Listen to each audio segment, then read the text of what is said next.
Hello, everyone. My name is Intisar Fakir. I'm a senior fellow and director of MEI's North Africa and Sahel program. Welcome to MEI, and also please join me in welcoming our three panelists here today. Dr. James Zogby from Zogby Research Service, Eya Jrad. Eya is a Tunisian academic and expert in constitutional affairs, and Elizia Volkmann, a freelance journalist covering North African affairs. Elizia and Eya are joining us from Tunis, and I want to get right to it. So I want to hear from you, James. You've conducted a survey in Tunisia, gauging Tunisian attitudes towards their present and their future during what was, arguably one of the most difficult times of the pandemic. This was in the sort of the height of the pandemic over the summer. So tell us what you found out. We'll hear from you, and then we'll go on to hear from Eya and from Elizia a little bit about their analysis and impressions from the findings of your own survey. So James, we'll go ahead and start with you. Thank you so much, Intisar. Let me begin by saying that we've been polling in Tunisia for the past 10 years and have some data that is instructive about where trend lines are. At the same time, let me also say that the poll was conducted between August 15th and September 5th, so it's current, but the situation is so volatile and so is moving so quickly that I dare say that we'd find some differences if we polled today. What comes through quite clearly is that Tunisia is a vibrant democratic culture, and public opinion, therefore, can be quite volatile. Very much in polling, it reminds me of Lebanon, where numbers move about quickly as a result of developments. It is a democratic culture, and it reflects that in the polling. Let me go to the first couple slides. Let me do the first slide. In 2011. Majorities were very hopeful, and when we polled in 2013, we asked a question asking people how hopeful had they been that there would be change in 2010. 83% said that they were hopeful, but by 2021, 70% said they had been better off before the revolution. People ask me what was the most striking result you got in the poll. I think that's the one.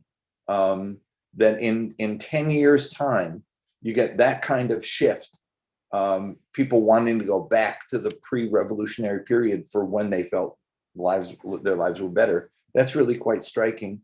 Let me go to the next slide, and you'll see when we asked the question, is the country on the right track or wrong track? In 2011, 54% said right track, 46% said they weren't sure. It was too early to tell. By 2013, you were down to 27%, with almost the complete remainder, over 60%, saying we're on the wrong track. In 2018, it's only 20% say it's on the right track, and then the remainder saying wrong track. The next slide. We asked this year, we didn't ask the right track, wrong track, but we said, are you better off now than you were 5 years ago? A plurality say they're worse off. And then when we asked expectations for the future, it was split about a third, with 30%, only 30% saying they felt they'd be better off in the next 5, with 33% saying that they were worse off. Tunisians were expressed deep dissatisfaction with the failures of the government and its inability to address what people said were their 5 most pressing priorities. We gave them a whole range of priority issues. In 2021, that was the order, the third column. Pandemic was the most pressing issue. Corruption next, employment, then terrorism and extremism, they go together. And women's rights. And it's interesting to see the shifts from 2011 to 2018 to 2021. Employment had always been the top issue, but it's now been eclipsed by pandemic and corruption. Corruption only made the list as critical in 2018, and now it's up to second. And women's rights, which had disappeared from the list in 2018, and in the intervening years since 2011, is now back as 5. When we ask what the government's performance rating is, whether people felt they were comfortable or are confident that the government had done a good job, that was the score that they got. Now, also look, there's no confidence in any of the political parties, and we've seen that before. The parties keep changing. I mean, when we did this poll in 2013, of all these parties, Ennahda was the only one there, and it had a low rating then. To have a 34% confidence rating is not a great number. And look at the other ones down as low as they are: 22, 19, 28, and 14 and 12. So low confidence in the government, low confidence in the political parties. The difference, I think, is important is that with regard to Ennahda, unlike when we polled in Egypt about the Muslim Brotherhood, we found that people were concerned about the Muslim Brotherhood's agenda, its ideology, and its attempt to Islamicize the country. That was not the concern with Ennahda. The concern with Ennahda was competence and its ability to achieve a responsible and responsive government and deal with issues like corruption, employment, et cetera. And Ennahda got low scores for competence. In Egypt, the Brotherhood got low scores because people didn't trust what their agenda was. And then finally, let's look at the next slide. Well, this is the who's responsible for the crisis. The president is not viewed, at least in the period the 15th to the 5th of September. It was Ghannouchi. But look at this on the right-hand side. Ennahda is out of, in almost every, if you look at the whole survey in the report that we made available to folks, the numbers for Ennahda are completely out of whack with almost all the other political parties. So where overall Tunisians, 45% say Ghannouchi is responsible for the current crisis, among Ennahda, 62% say it's the president. And like I said, on almost all the other questions here, when you break it out by party, Ennahda stands alone in terms of where it assumes responsibility. They almost never gave themselves responsibility for problems. They always blamed they found blame elsewhere. And finally, the last one is the options moving forward. We gave people 3 options and asked them whether they approved or disapproved of them, or how strongly they approved or disapproved. There was a division on the restoring parliamentary activity as it is today. There was division, but more disapproval on extending the emergency provisions that were in place, which the president has now done. But the one issue that had a consensus view across the country, 84%, that's very high, was amending the Constitution and calling for early elections. So right now, it appears that the public has more confidence in the president than they do in the speaker or the prime minister. But my best sense is that the president doesn't have much time to deliver because unmet needs in a deeply divided and restless polity is a recipe for more difficulty. And so I think that to use the expression short leash, I think that the president is on a short leash to get things done to meet these basic needs. And I'll stop there, and I thank you very much. Thank you so much, Jim. Yeah, I mean, it's really remarkable how much that tracks with the developments that we have seen over the past couple of months, and the extent to which President Qais Said has sort of felt maybe empowered to do and to take on the measures that he has taken on. So I am going to go ahead over to you, and I really want you to focus a little bit more on these measures that Qais Said has introduced.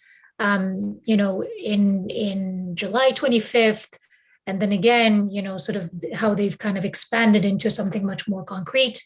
at the end of September, and kind of, help us make sense a little bit more of the results and tie them back to Qais Said's action, and help us understand a little bit more of the, overall sort of political terrain moving forward.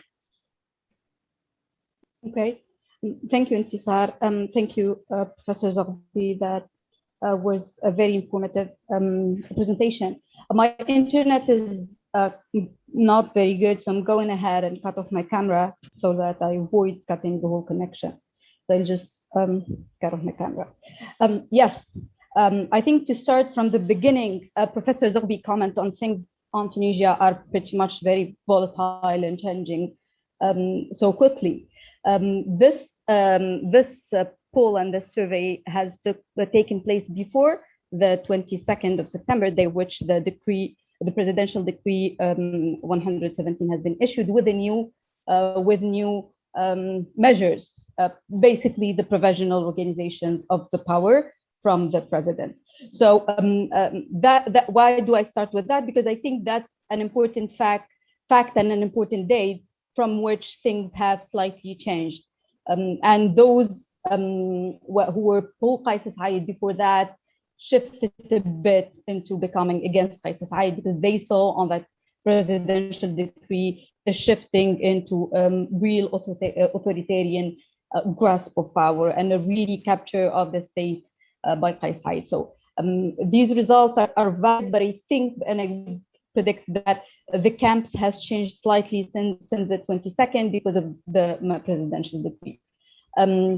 What these measures have done overall, and what the poll shows overall, is that there are two competing and irreconcilable political factions in Tunisia. And we have seen that out the different demonstrations in the different weekends, like for the last 3 weeks, there were demonstrations pro and against Qais Said. And I'm not going into the whole debate of whose crowd was bigger or whose number were bigger, because it's really not the point. The point is that Tunisian society has become more and more fractioned and more polarized with regard to these measures. And we can't know really how this polarization, or for whom this polarization will end eventually, unless there is a soon election that would really give us this definite answer. One more thing about the poll that I found very instructive is that the poll had the category that who answered somewhat approved and somewhat disapproved. And I think this category is, or should have be put on a third category, because there is a third category between the people that it's somehow not approving and not disapproving.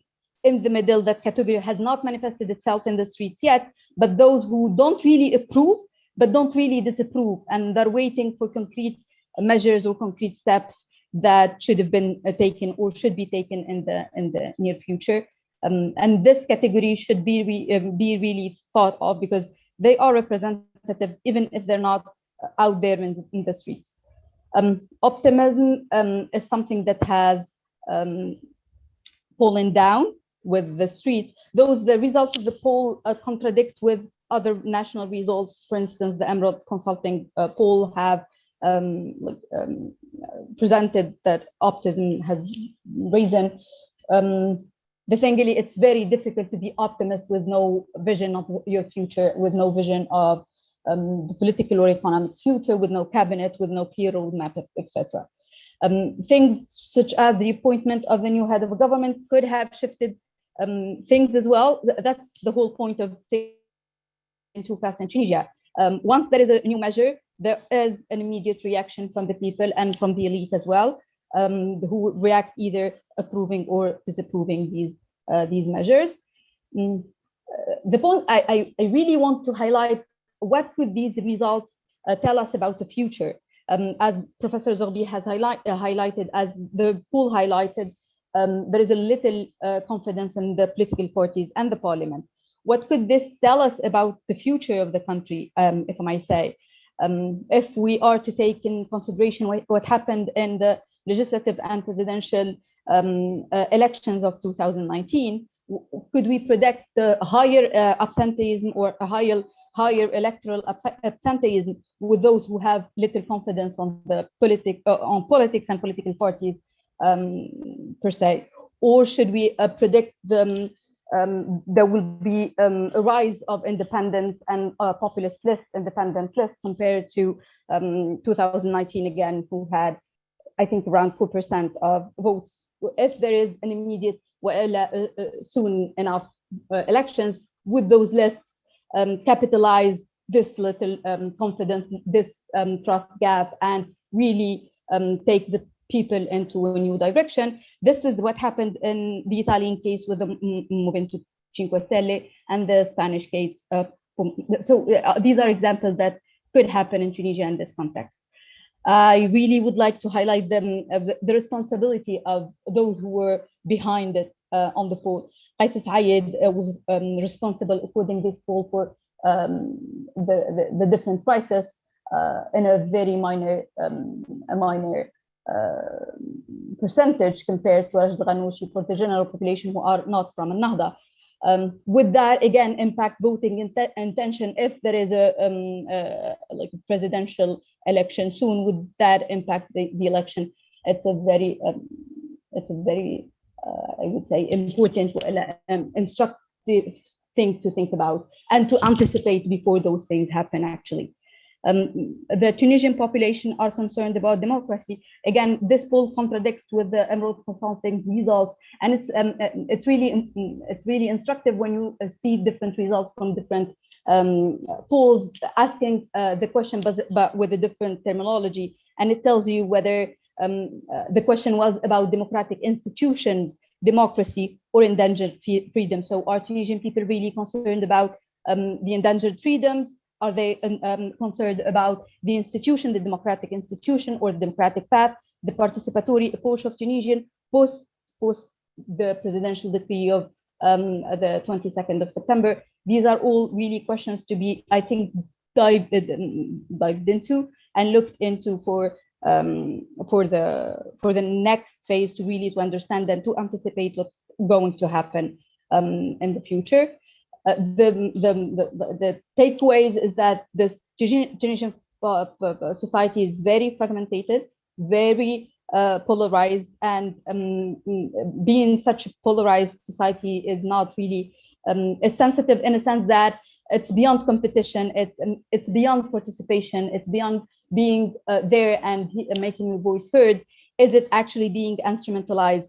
And the question I would like to ask, and I always want to ask, whether the elite are facilitating this position taking, whether against or pro the decisions, whether police forces or security forces standing by protesters are shaping this mobilization, whether the media coverage of the event is shaping the events as well. So it's not, I think it's beyond Qais Said as a person, or Qais Said as a set of measures, but also it takes into consideration the whole conditions that are shaping the Tunisian context right now. Again, it's looking into the poll. I think it's a very informative in a sense that if politicians and if political parties look into the results and try to understand those results and try to anticipate what could happen before an anticipated election, could really shape decision makings or decision being taken before those elections. These are basically my comments for the over the research poll, and I would like to just hand over the floor to you, Intisar, and maybe respond to questions if there are questions later on. Thank you. Great, thanks, Eya. Elizia, you're on the ground, you're talking to people on the streets. Help us understand a little bit what the current mood is. Talk us a little bit through this polarization that Eya is talking about, and also the recent announcement that Qais Said has made over the weekend to the French president in regards to a national dialogue. How would that play out? What are, what's the sentiment towards something like that? Well, I was at the demonstration yesterday, and which was supporting Kayside, and the previous one. And yesterday, I think there was a lot of the media was saying it was very celebratory, but actually it was very, very tense because a lot of the messages are very aggressive. It's like the Gaj Ganushi, they were calling for the dissolution of parliament.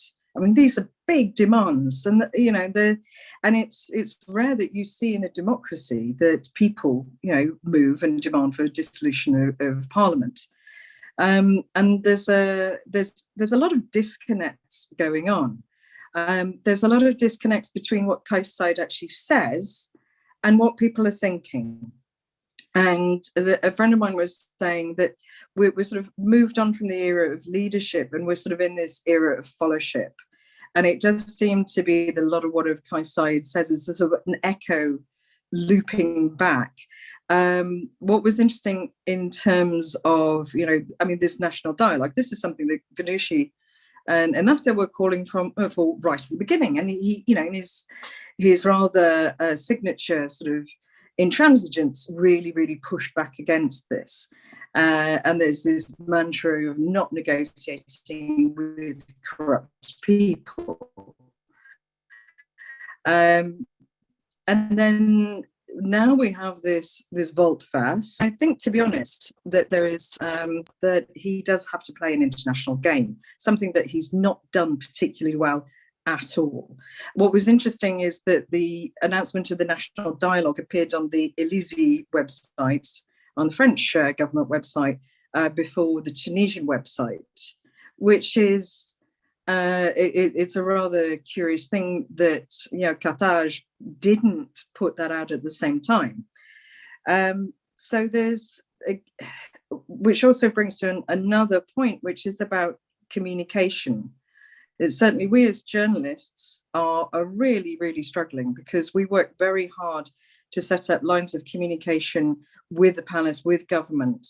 Both the SNJT and our Association of Foreign Correspondents, particularly in 2018, we had a lot of roundtables and dialogues to make sure that there was open access to information, that we were legitimized in our work in terms of being able to talk to spokespeople in ministries, being able to talk to a spokesperson at the Palace of Qatar and also at Bardo. And that's all collapsed. That's all gone away. So there's the lack of communication. So what you're seeing on the street is a lot of filling in the gaps, because the only way that the presidency is communicating with the people is with statements on social media. So when I was talking to people in both demonstrations, what they want, what they're both talking about is democracy.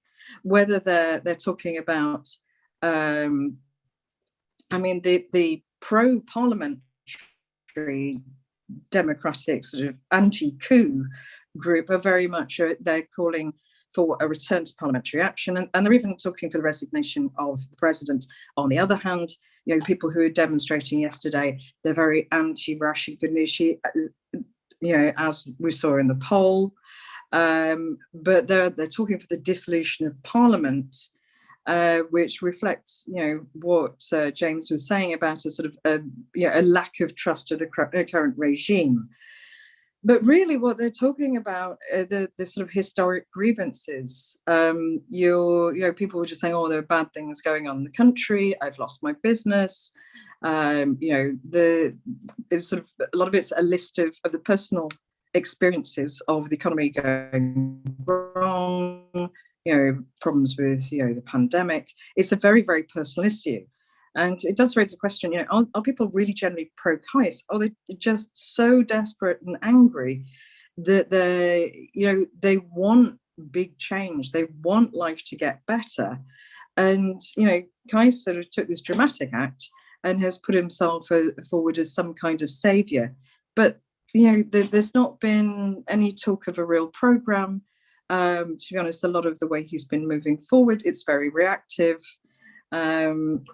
And now, after lobbying from the Americans, from the international community. He's now putting these elements in place.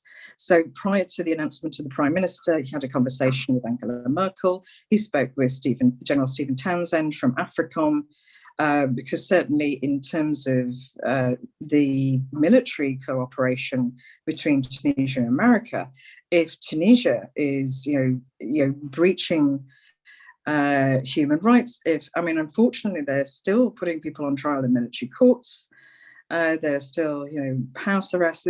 These things are still going on, and it puts a big questions over sides, actual sort of intentions and competence. So, the talk about this sort of rollback on the national dialogue, I think is side realizing and realizing that people are still talking about democracy, and Tunisians, one of the hottest topics, if you go into any cafe, is politics, and it's lively.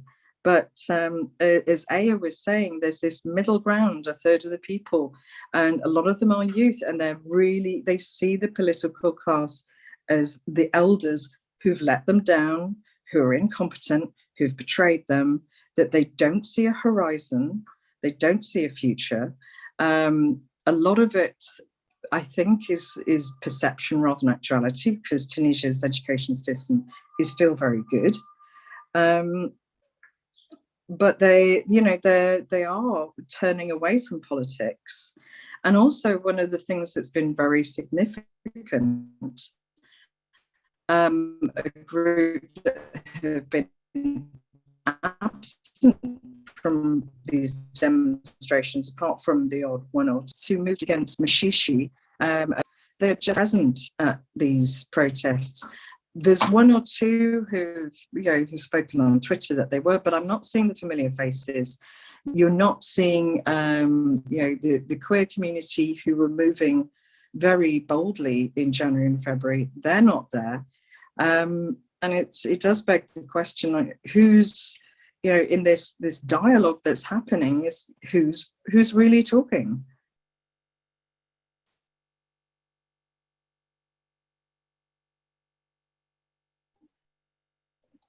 Thank you, Elizia. There's so many different strands to pick up on there, and really sort of, I guess, I don't know, speculate, maybe debate about, but I am curious to hear from both you and Eya a little bit more about the military. You mentioned the military as a potential sort of, obviously as a key player, and as a kind of a potential way to maybe exert some pressure on Qais Said.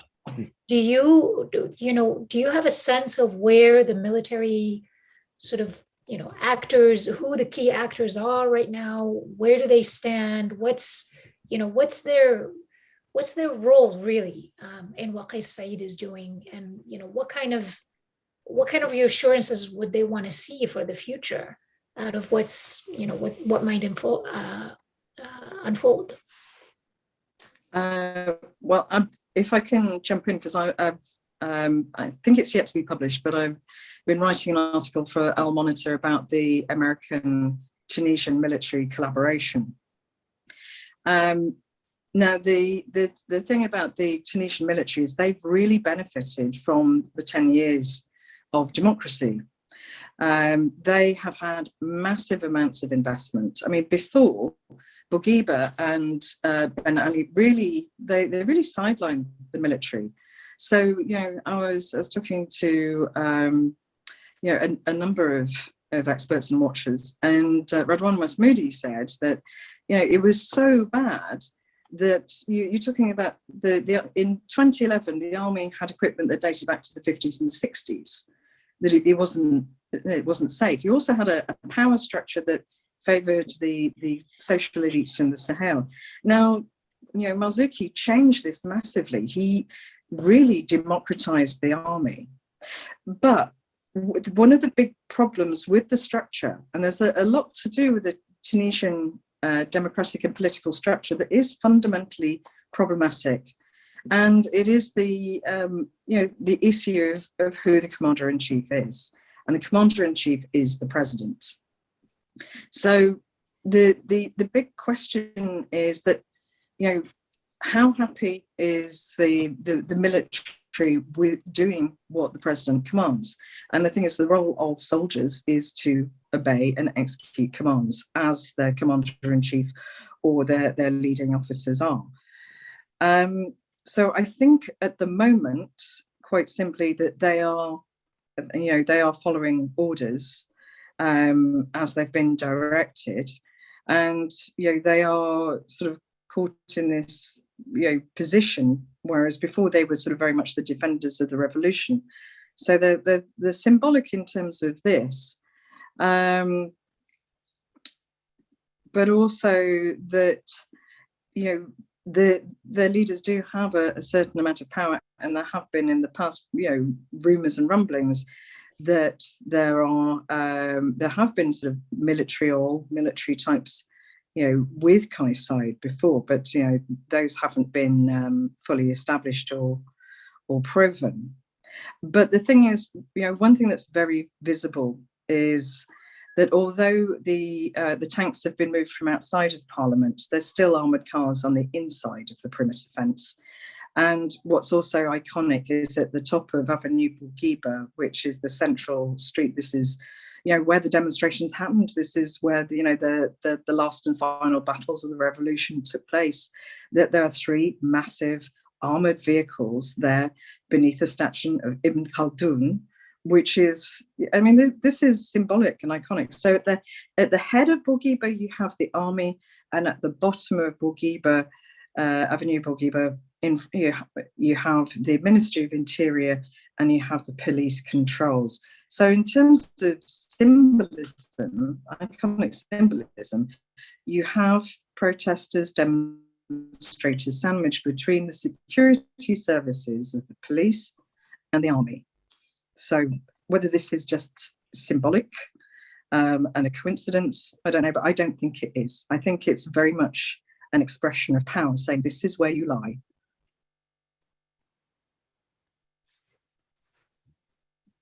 Eya, do you want to weigh in on the role of the military? Yes. The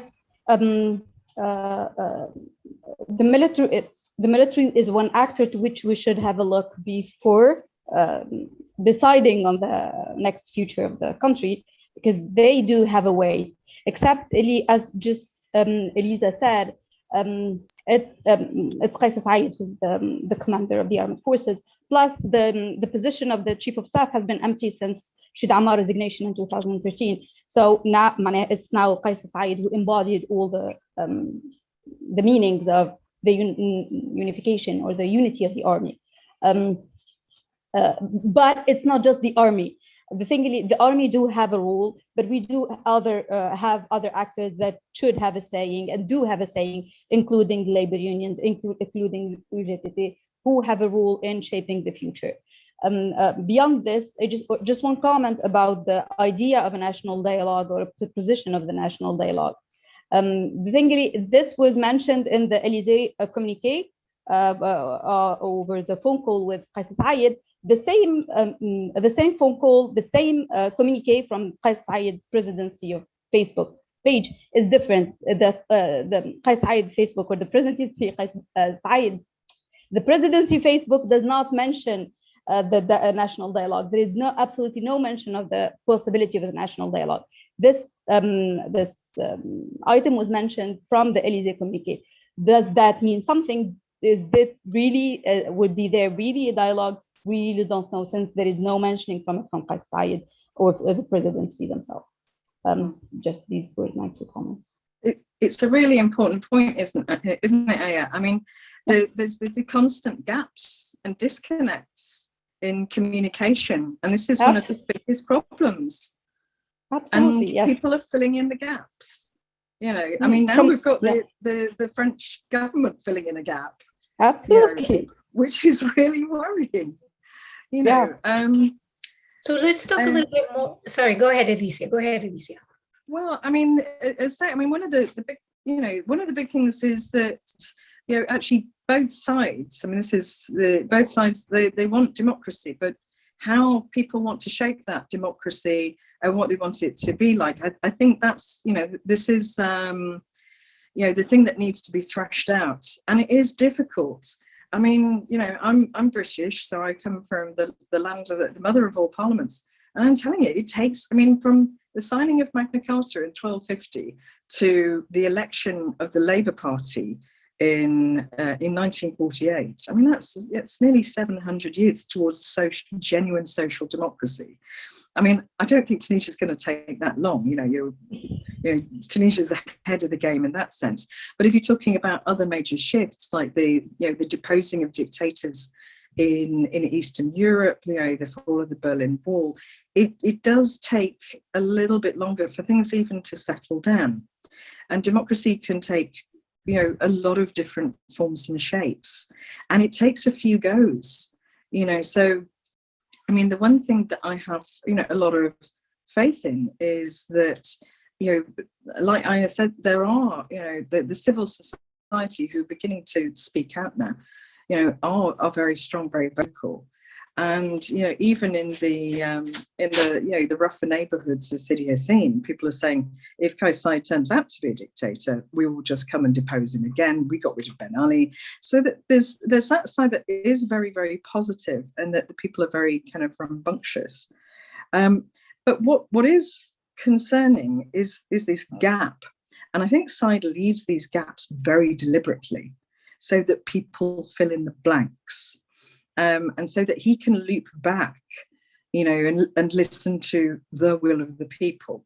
But he might, it may be that by listening to the will of the people, he's going to end up out of a job, because one of the things that people really want, as well as the reform of the constitution, reform of the electoral law, they do want new elections. And what's happening more and more is to make things fair.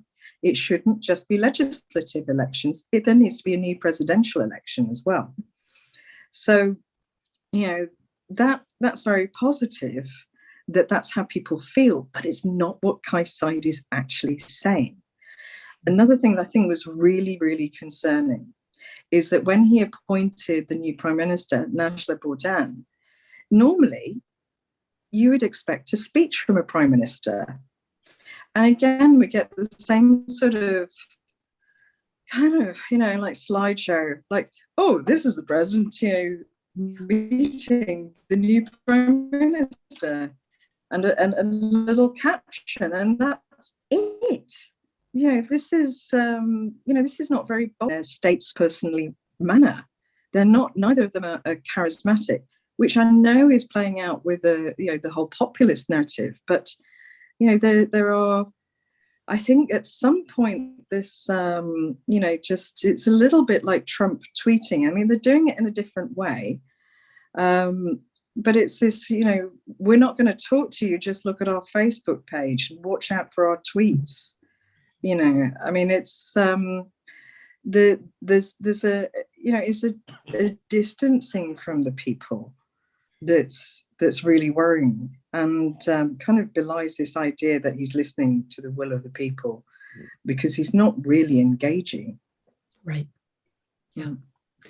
No, absolutely. And how does in terms of the point about ambiguity and how that's sort of he's maintaining that because it works for him. How does the saying go? You come out of ambiguity at your own peril.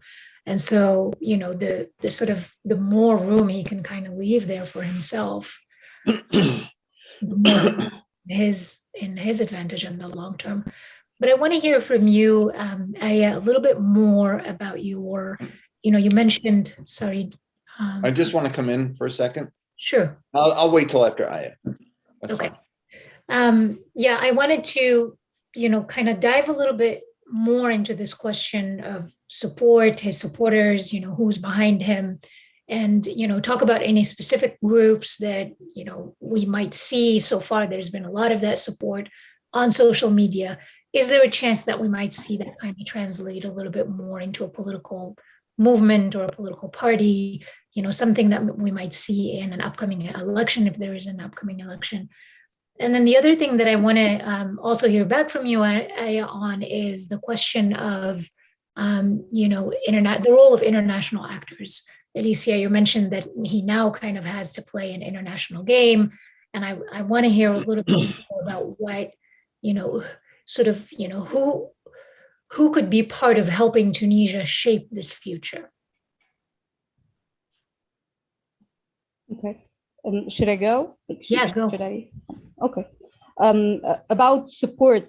The thing is, if we go, and I think Elisa was there and she can confirm this, if you go to protests pro or against to draw a demographic profile to those who are behind them, I think for the pros, they are very heterogeneous. And in a sense, for yesterday's protest, there were a lot of ultras, football ultras. So the base is very young with compared to the other clan, let's say, or the other group against ISIL. Would that translate eventually into a political group or political parties? This question was asked during the polls this month. If there are elections coming in Tunisia, which party would you vote for, including a potential Qaissaid party? And according to this poll, again, the results are majorly won by the pro-Qaissaid political party. Whether there will be an actual structured political party or independent lists that would approve or engage with the Qaissaid vision of governments, including these assemblies, these local assemblies, it's very probable to have those independent lists that would carry that vision or carry that goal within the next elections. Again, there will be demographically very heterogeneous with a very wide young demographic base. I think so.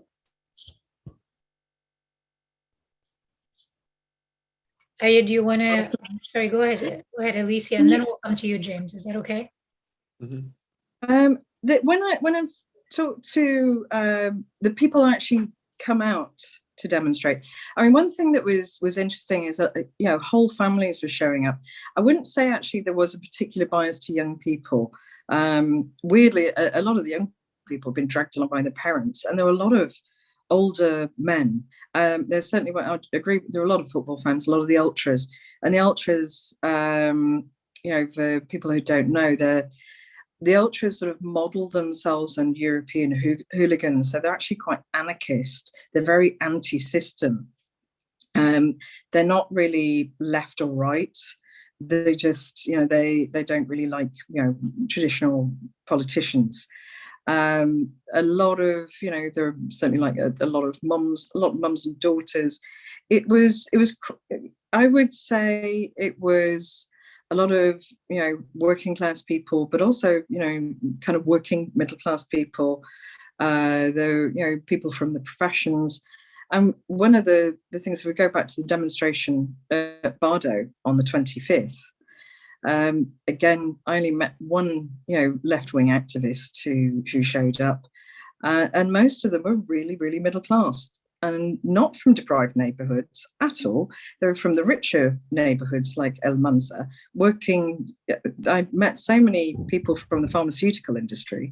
The one student I spoke to was from a business studies degree. So it's quite a sort of random selection. It's not a kind of a clear sort of cut through society, but it's people who feel, as the basis of the poll, they feel discontent for a whole variety of reasons. And it's very much, a similar kind of random cross section that you got with the Trump elections. So yes, you have, the working class and unemployed who are unhappy because they're unemployed and trying to make ends meet, but also you get a lot of really well-heeled people who don't feel that their needs or ambitions are being met as well. And certainly the business community has been very disgruntled, but mostly like the business community have been staying out of this. So but in terms of being an organized group, they're really not. And I do question again this idea of a Qaissaid party. Qaissaid has repeatedly said he's against political parties. What he's reiterated is that he has this sort of idea for creating kind of local government, and this it's a bit Algeria, it's a bit Soviet democracy, it's a bit Swiss democracy, and he's sort of got an idea of how it, that it should be mostly presidential but also direct democracy, and it's not a sort of clear homogeneous idea, just as his followers are very heterogeneous. Jim? Yeah, just a couple of observations. The first is when I ask the question, what do Tunisians want? We give them, what are their priorities? We give them 10 options. And we've been doing this, actually, my brother, John, started doing this in the last decade. We did a couple of polls in Tunisia back then. But when we do it now, we did, as the chart showed, we did get democracy really high in 2011. Democracy dropped, but the issue of political reform came up by 2018. In 2021, it doesn't even make the chart. It doesn't even make the chart. It's an abstraction at best. What they want is, they want the pandemic dealt with, they want corruption ended, and they want jobs. And those three got 98, 98, and 97% in that. Or by the time you get down to the fourth and fifth item, you're in the 70% range of importance. And by the time you get to the other ones, it's way down in the 30, 40% range. So ask me, do Tunisians want democracy? I'd say, yeah, maybe. Well, what they want they want disease gone, they want jobs back, and they want corruption ended. That's their priority. And so why is there any popular support for the president? It's because the government on those priorities completely failed. And people know that. I showed you the right track, wrong track, and the better off, worse off numbers. They started high in 2011. They dropped precipitously 2018. I didn't show you the number for 2019, where they bumped back up again in the 50% range because there were elections and people were excited. But by 2021, they dropped back down again to the low level that they're currently at. And so there was disappointment. All right, we tried it. We tried it in 2011, it didn't work. We tried it in 2013 and we had hope. We tried it in 2019 and we had hope. And now look at where we are. Failure in government, political parties that can't deliver, and corruption is still there. So frankly, I think that you can find all kinds of ways to explain this, but constant disappointment and failure to deliver on goals and needs is a critical issue here. That's why I say I understand where the president's mandate, quote unquote mandate, came from. It wasn't an electoral mandate in that sense. It was a popular sense. Everything has failed, try something.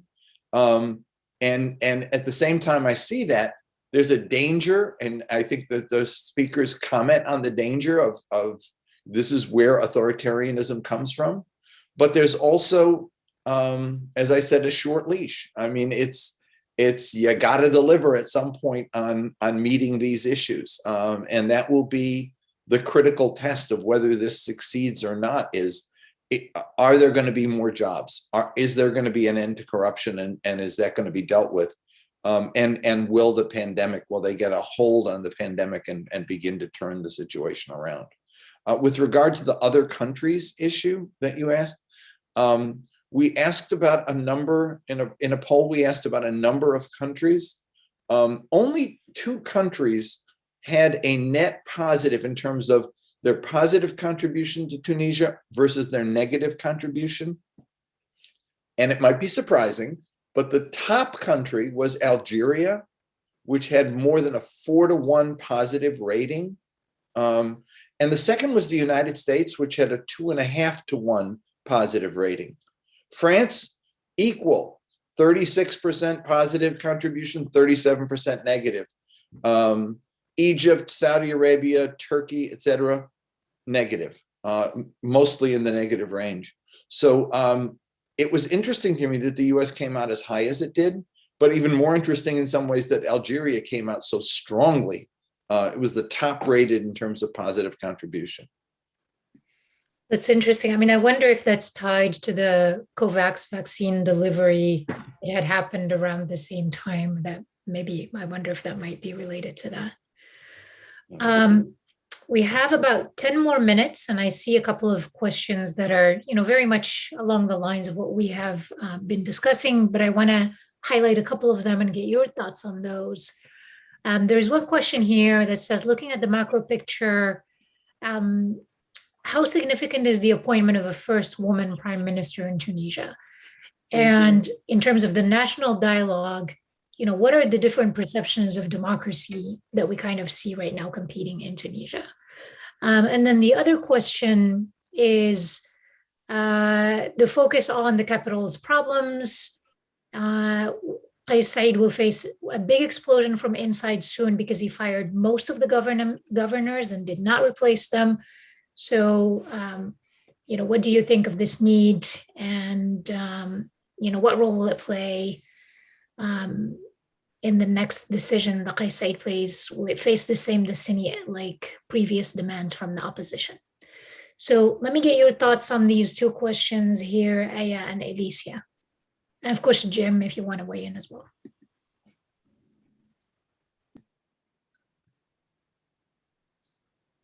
Eya, do you want to go first? Yes. Or if you want to, please, I can. I thought there are quite a few questions that I think you should lead on. Yeah, go ahead, Eya, and then we'll go back to Elizia. Okay.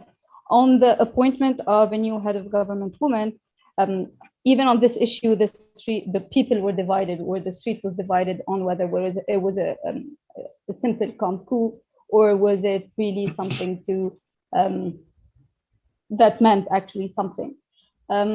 Beyond the gender, beyond the thing that it's a first female head of government, whether this head of government will have an actual prerogatives to do anything is the real question, I think. Whether it's a man or a woman, we have in our head of government, we're happy she's a woman, but how able will she be to do anything at all, especially that, again, the decree 117 says that the executive power is executed by the president of the republic, assisted by a head of government. So at the end, she'll be just doing what the president is ordering, or would she have some flexibility that theoretically she wouldn't? We hope she would have, but in principle, she won't have any real prerogative beyond what Qais Said actually tells her to do, especially that he's the one to appoint the minister, and she's just, all she can do is actually just name, or that's all she can do. So we're happy she's a woman, but whether would that make a difference, we really don't expect so. Elise, do you want to? I agree with you, and also, again, I'm writing a piece analysing this, and there's a couple of things. I mean, she's still got to engage not only with Qais Said, but also with the heavy bureaucracy, and butting up against the sort of bureaucratic chauvinism, because one of the ingredients that has been very much ignored in terms of the failures of Tunisia is the state civil service.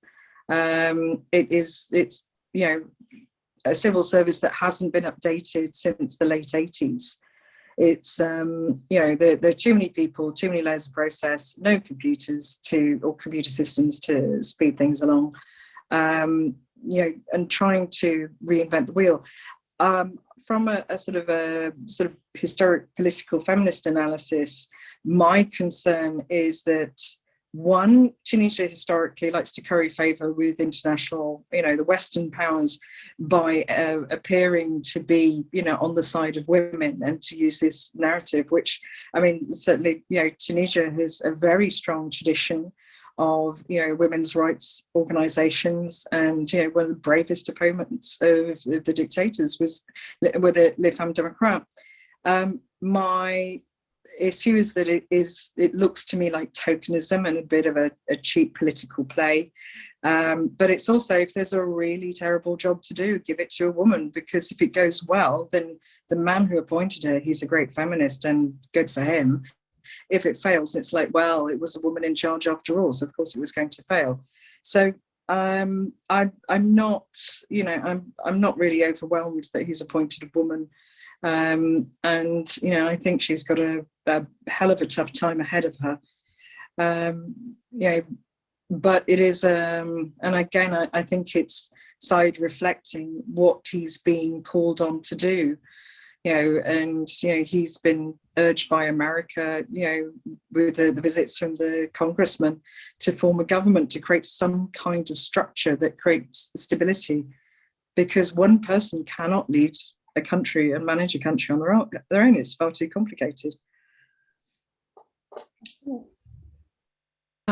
Especially one person who doesn't really seem to have a clear vision for the economy.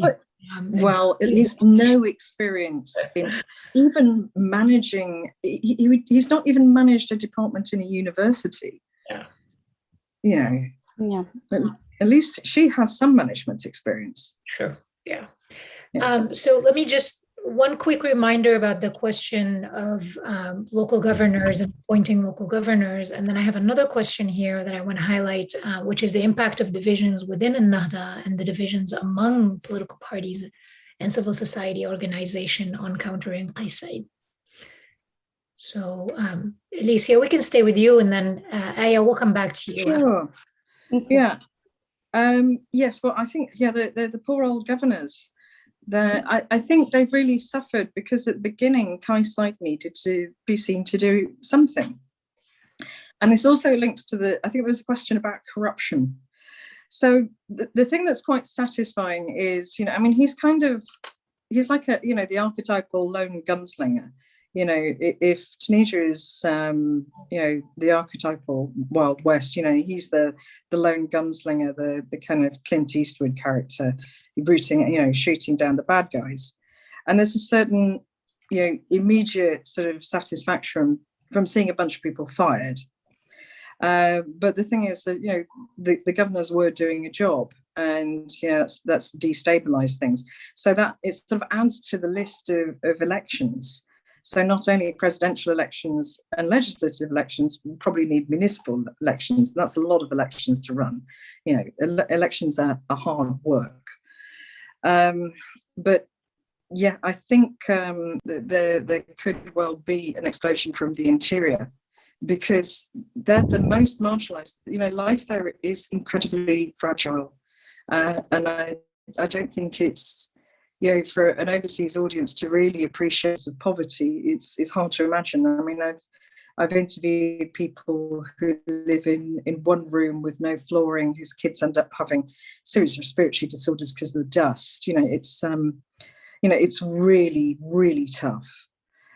So that is a possibility. Again, if he does not deliver, and trying to fix everything, you know, I mean, quick sticks is. This is just not going to happen, because the problems are so entrenched and so difficult that performing some kind of, you know, economic miracle without, you know, you'd be resorting to a Marshall Plan to do it that fast. So yeah, possibly. What was there was a third point? The divisions within Ennahda and also amongst political society. Yeah, it's there's, I mean, this massive split in Ennahda, it's not surprising, but I know that, you know, the Ennahda people who want to stay in Ennahda are kind of really disappointed, because they were saying, well, this is not really the time to have this debate. You know, now's the time to sort of stick together and have a unified front. But on the other hand, I think things had they've just got to a point, they've been stewing for so long, that there is a new generation of people who were in Ennahda, who are sort of younger, who are just fed up of being told what to do. And I think this is actually quite a big reflection of Tunisian society in general. They're kind of a bit fed up of the old boys, and it's mostly old boys, but some old girls, telling them what to do, running their lives and saying, you shut up and listen to me because I'm older and you're young and you're stupid and don't know anything. And it's not true. The young people really, they know what they're doing. They're highly educated. The previous generation was bilingual, they're trilingual. They are, highly digitally literate. They're much more aware of developments and, innovations in the world. They've got more of an idea of what they want to at least try, and have a vision that they're digital natives. They want a digitized, profitable, wealthier society. They've got ideas, and they just keep on getting blocked by the horrendous business laws.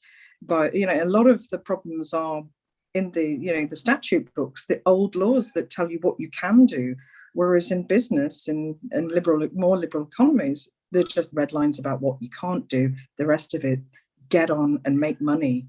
And that's what people really want to do. They want to get on, make money, be comfortable, live a good life. Yeah. Eya? Yes. On the governor's dismissal, yes. The thing is, when the presidency issues decision to dismiss the governor, they do not motivate this decision. So we have to look, going back to Elizia's comment, we have to dig and look for the reasons of the dismissal. And during August, there were several dismissals for different reasons. So it was very difficult to have to track the reasons. Is there a common reason behind all of them? There were some for corruption or accusation of corruption, including I recall the governor of Houan, who was accused by an MP to have received the bribes, etc. So there are cases of corruption. Others apparently have been dismissed for their mismanagement of the COVID at the local level. So the bottom line is that they were dismissed, but with no explanation on why specifically these people were dismissed. It gave Qais Said more, he always dreamt of this decentralized and this very localized power, and taking away those people who he considered corrupt or poor managers, gave him that local access to these 6 governorates, if I may say. On the fractions between Nahda sympathizers or Nahda members, nothing to add on that, but what Elizia said is just that it gives us the sense of a political party need to reinvigorate itself within the political scene. As Elizia said, the younger generation is fed with this culture of compromise that Nahda had been building over the years, the culture of dialogue and compromises. So they need something that's really different from the older generation prism of politics.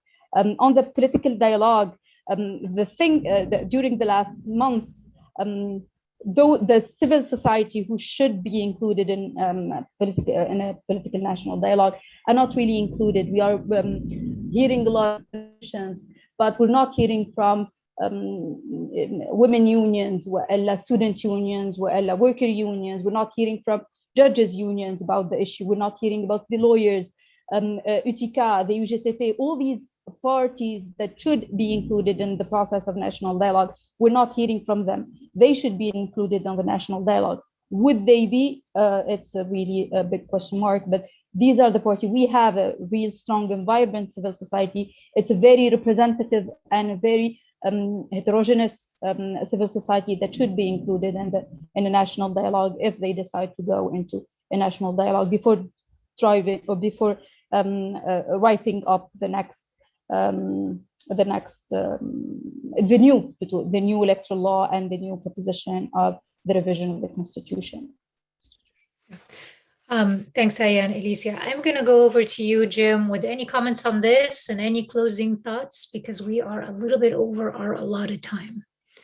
Thank you. I appreciated the opportunity to do this, and thank all of you for your comments and insights. Look, like I said, we've been polling for a decade now on a near annual basis, and what I find about polling is that you can go into the street and talk to people, but when you poll face to face, you actually open a window and let 1,500 voices shout out their answers, and then you organize the data and you come up with what within the margin of error, in this case of plus or minus 2.5%, fairly accurate sense of where the country is right now. And where it is right now is at an inflection point of change. They've tried a number of options, and all of them seem to have failed. The president seemed to have had his finger on the pulse and recognized that. Whether he overreaches or whether he gets a sense that there are limits to what he personally can do and needs to find structure, that's up to you guys to help figure that out. It's up to him to figure it out. But I think people are at the end of their tether. When you go up and down as many times as you've gone in terms of opinion, there have to be answers. And the answers are not to be found at this point, seriously, in terms of structures, but they're to be found in, do you create jobs? Do you end corruption? And do you get a hold on this pandemic that is ravaging the country? And that is what the measure of success is going to be. Not that much different than here in the United States, right? Does Joe Biden need to have a national dialogue, or does he have to deal with the pandemic, deal with the economy, deal with the issues that people are dealing with on a daily basis? And so is the measure of success of not just the president, but the measure of success of the revolution in Tunisia is going to be, will they get a handle on what were the aspirations of the people back in 2010? And that was for an improved economy, for jobs, for a better life. I think some of the speakers spoke about that. They want a better life. And frankly, they at this point are looking to the president and to new elections and to a new constitution. I mean, they want change. The form it takes, they don't know, but what they do know is at the end of that, they want jobs, the economy dealt with, and corruption ended. And I thank you very much. We did the poll during a volatile period. I'd love to have a chance to do it again at this point and ask other questions. I think in particular, the role of the civil society organizations would be critical to find out how much confidence in them. And in 2018, when we polled on that, the numbers were quite high. And do they find a role for those, for the trade union movement, et cetera, for those kinds of groups in a structured new governance situation? Because clearly the political parties are not where people find answers right now.